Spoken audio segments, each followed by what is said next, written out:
தமிழ் நண்பர்கள் அனைவருக்கும் வணக்கம். நீங்க பாத்துக்கிட்டு இருக்குது ஷேர் மார்க்கெட் அகாடமி. நான் உங்க தினேஷ். இந்த வீடியோல நம்ம எதை பத்தி பார்க்க போறோம் அப்படின்னா, ஸ்டாக் மார்க்கெட்ல ஒரு ஷேரை நம்ம எப்படி வாங்குறது, வாங்கும்போது என்னென்ன விஷயங்கள்லாம் நம்ம கவனிக்கணும் அப்படிங்கறத பத்தி ஸ்டெப் பை ஸ்டெப் இன்ஸ்ட்ரக்ஷனா இந்த வீடியோல நம்ம பார்க்கலாம். நீங்க ஒரு பிகினர்ஸா இருந்தீங்க அப்படின்னா இந்த வீடியோ உங்களுக்காகவே மேக் பண்ண வீடியோ. இந்த வீடியோவை ஸ்கிப் பண்ணாம கடைசி வரைக்கும் பாருங்க. ரொம்ப இன்ட்ரெஸ்டிங்காகவும் உங்களுக்கு யூஸ்ஃபுல்லாகவும் இருக்கும். வீடியோக்குள்ள போறதுக்கு முன்னாடி ஷேர் மார்க்கெட்ல இன்வெஸ்ட்மெண்ட் பண்றதுக்கு demat account, trading account open பண்ணணும்னு நினைச்சீங்க அப்படின்னா இந்த வீடியோக்கு கீழே மற்றும் நம்ம சேனல்ல உள்ள எல்லா வீடியோஸ்க்கும் கீழே ஓபன் டிமேட் அக்கௌண்ட் லிங்க் கொடுத்துருக்கேன். அந்த லிங்கை கிளிக் பண்ணீங்க அப்படின்னா அக்கௌண்ட் ஓபன் பண்ற பேஜுக்கு போகும். அதில் உங்க name, mobile number, email address கொடுத்து சைன் அப் பண்ணிக்கோங்க. அதுக்கப்புறம் உங்களோட PAN card, Aadhaar card submit பண்ணி அக்கௌண்ட் ஓபன் பண்ணிக்கோங்க. வித்தின் 48 ஹவர்ஸ்க்குள்ள உங்களோட ஃபர்ஸ்ட் டே நீங்க ஸ்டார்ட் பண்ணிடலாம். இன்வெஸ்ட்மெண்ட் பண்றதுக்கு 10 ரூபாய் இருந்தா போதும். அது மட்டும் இல்லாம நம்ம சேனலோட சப்போர்ட் உங்களுக்கு எப்பயுமே கிடைக்கும். Step 1, choose whether to buy or sell அப்படின்னு சொல்லுவாங்க. ஸ்டாக் மார்க்கெட் வந்து மேலே போனாலும் உங்களால் ப்ராஃபிட் பார்க்க முடியும், கீழே வந்தாலும் ப்ராஃபிட் பார்க்க முடியும். ஸோ நீங்கள் ஒரு கம்பெனியோட ஷேரை பை பண்ணுறதுக்கு முன்னாடி நீங்கள் பை பண்ணுறீங்களா இல்லைனா செல் பண்ணுறீங்களா, தட் மீன்ஸ் வந்து பை பண்ணிட்டு மார்க்கெட் மேலே போகிறதுக்கப்புறம் செல் பண்ணுறீங்களா, இல்லை செல் பண்ணிட்டு மார்க்கெட் வந்து கீழே வந்ததுக்கப்புறம் பை பண்ணுறீங்களா அப்படிங்கிறத முடிவு பண்ணுங்க. ஸோ இதான் ஃபர்ஸ்ட் ஸ்டெப். ரெண்டாவது ஸ்டெப் என்னன்னு பார்த்தீங்க அப்படின்னா இன்செர்ட் குவான்டிட்டி அப்படின்னு சொல்லுவாங்க. இப்போ உதாரணத்துக்கு நான் எஸ்பிஐ வந்து நான் பை பண்ணி காட்டுறேன். ஸோ நான் இப்போ எஸ்பிஐ வந்து மேலே போக போகுதுன்னு தெரிஞ்சதுன்னு வச்சுக்கோங்களேன். ஃபர்ஸ்ட் நான் வந்து பையை கிளிக் பண்ணேன். ஓகேங்களா, பையை கிளிக் பண்ணி நான் எத்தனை குவான்டிட்டி அப்படிங்கிறத இந்த இடத்துல குவான்டிட்டி அப்படிங்கிற இடத்துல நம்ம வந்து இன்செர்ட் பண்ணணும். உதாரணத்துக்கு நான் வந்து 5 குவான்டிட்டி அப்படின்னா 5 அப்படிங்கிறத இன்செர்ட் பண்ணுங்க. இப்போ உதாரணத்துக்கு கொஞ்சம் எஸ்பிஐ வந்து கீழே போக போகுது அப்படின்னா நான் எஸ்பிஐயில் போயிட்டு ஃபர்ஸ்ட் செல் அப்படிங்கிறத கிளிக் பண்ணிட்டு உங்களுக்கு எத்தனை குவான்டிட்டி 5 குவான்டிட்டி வேணும்னாலும் 5 குவான்டிட்டி வந்து இன்செர்ட் பண்ணிக்கோங்க. ஓகேங்களா, ஸோ பை பண்ணீங்க அப்படின்னா மார்க்கெட் மேலே போச்சுன்னா உங்களுக்கு வந்து லாபம், செல் பண்ணீங்க அப்படின்னா மார்க்கெட் வந்து கீழே வந்ததுன்னா உங்களுக்கு லாபம். ஓகேங்களா, ஸோ இதில் நீங்கள் பை பண்ணாலும் செல் பண்ணாலும் இந்த குவான்டிட்டி அப்படிங்கிறத என்ட்ரு பண்ண மறந்துடாதீங்க.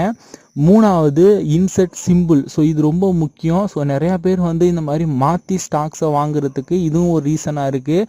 தட் மீன்ஸ் வந்து இப்போ ஸ்டேட் பேங்க் ஆஃப் இந்தியா அப்படின்னா ஸ்டேட் பேங்க் ஆஃப் இந்தியா அப்படின்னு உங்களுக்கு ஃபுல்லாக வந்து எப்பயுமே இங்கே ஷோ ஆகாது. ஷார்ட்டாக பாருங்கள் SBIN அப்படிங்கிறது தான் ஷோ ஆகும். ஓகேங்களா, ஸோ இந்த மாதிரி ஒவ்வொரு ஸ்டாக்குக்கும் ஒரு ஸ்டாக் சிம்பிள் இருக்கும். இப்போ ஒரு சில கம்பெனிஸ் பார்த்தீங்க அப்படின்னா ஒரு பேர்லேயே நிறையா கம்பெனிஸ் இருக்கும், ஆனால் ஸ்டாக்கோட அந்த சிம்பிள்ஸ் மட்டும் வேரி ஆகும். ஸோ இதை டிக்கர் அப்படின்னு சொல்லுவாங்க.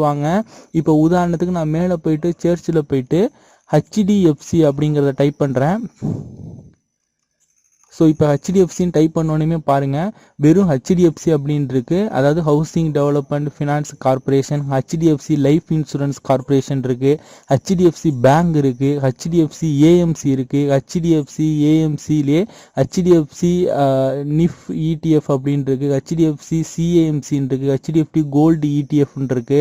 ஸோ இந்த மாதிரி HDFC மியூச்சுவல் ஃபண்ட், இந்த மாதிரி HDFC பேர்லேயே நிறையா வந்து உங்களுக்கு வந்து பிரான்ச்சஸ், தட் மீன்ஸ் நிறையா கம்பெனிஸ் அவைலபிளாக இருக்கு. ஸோ நீங்கள் இந்த ஸ்டாக் சிம்பிளை வச்சு தான் நீங்கள் ஐடென்டிஃபை பண்ணணும். ஸோ வந்து நீங்கள் ஒரு கம்பெனியை நீங்கள் வாங்க போகிறீங்க அப்படின்னா இந்த ஸ்டாக் சிம்பிள், அந்த கம்பெனிக்கான ஸ்டாக் சிம்பிள் என்ன அப்படிங்கிறத கரெக்டாக நீங்கள் ஐடென்டிஃபை பண்ணிக்கோங்க. ஸோ மாற்றி கூட வாங்குறதுக்கு வாய்ப்பு இருக்குது. ஓகேங்களா, ஸோ நாலாவது பாயிண்ட் என்னன்னு பார்த்தீங்க அப்படின்னா ஆர்டர் டைப். ஓகேங்களா, ஸோ இப்போ நீங்கள் ஒரு கம்பெனியை நீங்கள் பை பண்ண போகிறீங்க அப்படின்னா ஃபஸ்ட்டு நீங்கள் இன்ட்ராடேயில் பை பண்ண போகிறீங்களா இல்லை CNCயில் பை பண்ண போகிறீங்களான்னு கன்ஃபார்ம் பண்ணுங்கள். இப்போ நான் உதாரணமாக ஸ்டேட் பேங்க் ஆஃப் இந்தியாவை நான் பை பண்ண போகிறேன். ஓகேங்களா, ஸோ இது பை பண்ணோன்னே இந்த மாதிரி டாகுல் ஓப்பன் ஆகும். ஃபஸ்ட்டு நீங்கள் இந்த MAS CNC, ஃபஸ்ட்டு நீங்கள் இன்ட்ராடே இருந்தது அப்படின்னா MAS கிளிக் பண்ணிக்கோங்க. CNC அப்படின்னா இந்த கேஷ் ஆன் கேரி டெலிவரி எடுக்க போகிறீங்க அப்படின்னா CNC கிளிக் பண்ணிக்கோங்க. ஓகேங்களா, ஸோ அதுதான் உங்களோட ஃபஸ்ட்டு டார்கெட்.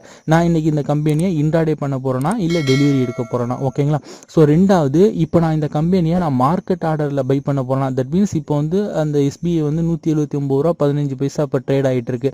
இப்போ நான் மார்க்கெட் ஆர்டரில் கிளிக் பை பண்ண போகிறேன்னா இல்லை நான் அந்த கம்பெனிக்கு ஒரு ப்ரைஸ் வந்து செட் பண்ண போறேன்னா எனக்கு அந்த ப்ரைஸ் வந்தால் தான் வாங்கணும் அப்படின்னு நானும் அதை வந்து ஃபிக்ஸ் பண்ண போறேன்னா அப்படிங்கிறத முடிவு பண்ணுங்க. ஓகேங்களா, ஸோ அந்த மாதிரி ஃபிக்ஸ் பண்ணால் இந்த லிமிட் ப்ரைஸை கிளிக் பண்ணிக்கோங்க. ஸோ நீங்கள் பை பண்ணும்போது ஸ்டாப் லாஸ் போடுறா இருந்தால் இந்த வந்து ஸ்டாப் லாஸ் போட்டுக்கோங்க. இல்லை மார்க்கெட்லேயே நீங்கள் வந்து ஸ்டாப் லாஸ் போடுறா இருந்தால் இதை கிளிக் பண்ணிக்கோங்க. ஓகேங்களா, ஸோ நெக்ஸ்ட் பார்த்தீங்க அப்படின்னா மோர் ஆப்ஷன்ஸில் பிராக்கெட் ஆர்டரா, ரெகுலர் ஆர்டரா, AMO ஆர்டரா அப்படிங்கிற நிறைய ஆப்ஷன்ஸ் இருக்கும். ஸோ இந்த ஆப்ஷன்ஸ் எல்லாம் பற்றி நான் வந்து செப்பரேட்டாக ஒவ்வொரு வீடியோ நான் அப்லோட் பண்ணியிருக்கேன். நம்மளோட ஓல்டு வீடியோஸை நீங்கள் செக் பண்ணி பாருங்கள். அப்படி இல்லை அப்படின்னா இந்த வீடியோஸோட லிங்க் பிளேலிஸ்ட் லிங்க்கை வந்து நான் கீழே டிஸ்கிரிப்ஷனில் கொடுக்குறேன். ஓகேங்களா?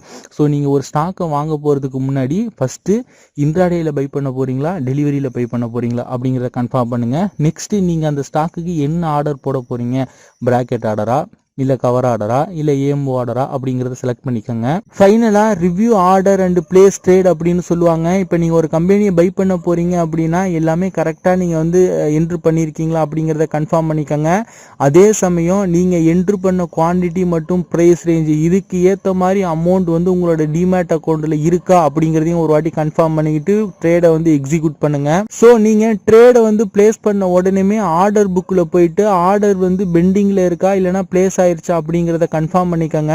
இதை தவிர்த்து இன்னும் முக்கியமான இம்பார்ட்டன்ட் திங் என்னன்னு பாத்தீங்க அப்படின்னா, நீங்க ஒரு கம்பெனியை வாங்குறதுக்கு முன்னாடி ஏன் நம்ம இந்த கம்பெனியை வாங்குறோம், எதற்காக இந்த கம்பெனியை வாங்குறோம், எப்படி இந்த கம்பெனியை வாங்க போறோம் அப்படிங்கிற கேள்வியை உங்க மைண்டுக்குள்ள கேட்டுக்கங்க. இந்த 3 கேள்விக்கும் பதில் கிடைக்கிற பட்சத்துல நீங்க அந்த கம்பெனியை வந்து பை பண்ண ஆரம்பிங்க, இல்லைனா பை பண்ணாதீங்க. ஓகேங்களா? இப்போ உதாரணமா இப்போ ஒரு ஸ்டேட் பேங்க் ஆஃப் இந்தியா இருக்குன்னு வச்சுக்கோங்களேன். அந்த கம்பெனியை ஏன் நம்ம பை பண்றோம், என்ன ரீசன், அதை பத்தி எதுவும் வந்து ரிசல்ட்ஸ் வந்திருக்கா இல்லை பாஸ்ட் நியூஸ் வந்திருக்கா அப்படிங்கிற மாதிரி அந்த ஏன் அப்படிங்கிற கேள்விக்கான ஆன்சர் கிடைக்கணும். அதே போல் எதற்காக நம்ம அந்த கம்பெனியை வாங்குறோம், எதற்காக நம்ம வந்து அந்த பேங்க் செக்டாரை சூஸ் பண்ணோம், ஏன் நம்ம ஆட்டோ செக்டாரை சூஸ் பண்ணியிருக்கலாமே, இப்போ நம்ம அந்த பேங்க் செக்டார் சூஸ் பண்ணுறதுக்கு என்ன காரணம் அப்படிங்கிற எதற்காக அப்படிங்கிற கொஸ்டினுக்கும் உங்களுக்கு ஆன்சர் கிடைச்சிருக்கணும். 3வது எப்படி நீங்கள் அந்த கம்பெனியை பை பண்ண போகிறீங்க, வாங்க போகிறீங்க. ஒன்று வந்து எம்ஏஎஸில் வாங்க போகிறீங்களா, இல்லைனா சிஎன்சியில் வாங்க போகிறீங்களா, இல்லைனா பை பண்ணிவிட்டு அதுக்கப்புறம் செல் பண்ண போகிறீங்களா, இல்லைனா செல் பண்ணிவிட்டு பை பண்ண போறீங்களா. இந்த மாதிரி ஏன், எதற்கு, எப்படி இந்த 3 கொஸ்டினுக்கும் ஆன்சர் கிடைக்கிற பட்சத்தில் ஒரு கம்பெனியை நீங்க பை பண்ணுங்க, இல்லைனா நீங்க பை பண்ணாதீங்க. ஸோ அவ்வளோதான் இந்த சின்ன வீடியோ. இந்த வீடியோ பிகினர்ஸ்க்கு ரொம்ப யூஸ்ஃபுல்லாக இருந்திருக்கும் அப்படின்னு நினைக்கிறேன். இந்த வீடியோ பார்த்துக்கிட்டு இருக்க நீங்க ஷேர் மார்க்கெட் அகாடமியில் நீங்களும் ஒரு ஃபேமிலி மெம்பராக ஜாயின் பண்ணணும், உங்களோட கைடன்ஸ் எனக்கு வேணும் அப்படின்னு நினைச்சிங்க அப்படின்னா இந்த வீடியோக்கு கீழே உள்ள டிஸ்கிரிப்ஷனில் ஓப்பன் டிமேட் அக்கௌண்ட் லிங்க் கொடுத்துருக்கோம். அந்த லிங்கை கிளிக் பண்ணி டிமேட் அக்கௌண்ட் ஓப்பன் பண்ணிக்கோங்க. அக்கௌண்ட் ஓப்பன் பண்ணும்போது எதுவும் சந்தேகம் இருந்தது அப்படின்னா கீழே எங்களோட வாட்ஸ்அப் நம்பர் இருக்கு, வாட்ஸ்அப் பண்ணுங்க, இல்லைனா கால் பண்ணுங்க, எங்களோட கைடன்ஸ் கிடைக்கும். அது மட்டும் இல்லாமல் அக்கௌண்ட் ஓப்பன் ஆன பிறகு ஷேர் மார்க்கெட் அகாடமி சார்பாக 100+ இ-புக்ஸ் நம்ம ஃப்ரீயாக ப்ரொவைட் பண்ணுறோம். அது மட்டும் இல்லாமல் ஷேர் மார்க்கெட் அகாடமியோட லைஃப் டைம் சப்போர்ட் உங்களுக்கு கிடைக்கும். ஸோ இந்த வீடியோ உங்களுக்கு பிடிச்சிருந்ததுன்னா லைக் பண்ணுங்க, உங்க நண்பர்களுக்கும் ஷேர் பண்ணுங்க. நீங்க இன்னும் நம்ம டெலகிராமில் ஃபாலோ பண்ணல அப்படின்னா லிங்க் கீழே டிஸ்கிரிப்ஷனில் இருக்கு, ஃபாலோ பண்ணிக்கோங்க. ஷேர் மார்க்கெட் ரிலேட்டடான சின்ன சின்ன அப்டேட்ஸ் உங்களுக்கு அங்கே கிடைக்கும். இந்த மாதிரியான வீடியோஸ் கண்டினியூஸாக பார்க்கணும் அப்படின்னா நம்ம சேனலை சப்ஸ்கிரைப் பண்ணிக்கோங்க. கூட உள்ள பெல் ஐக்கானை கிளிக் பண்ணிட்டு நோட்டிஃபிகேஷன் ஆல் எனேபிள் பண்ணி வச்சுக்கிட்டீங்க அப்படின்னா ஃபியூச்சர் நாங்கள் அப்லோட் பண்ணக்கூடிய ஒவ்வொரு வீடியோஸையும் நீங்கள் மிஸ் பண்ணாமல் உடனுக்குடன் பார்க்கலாம்.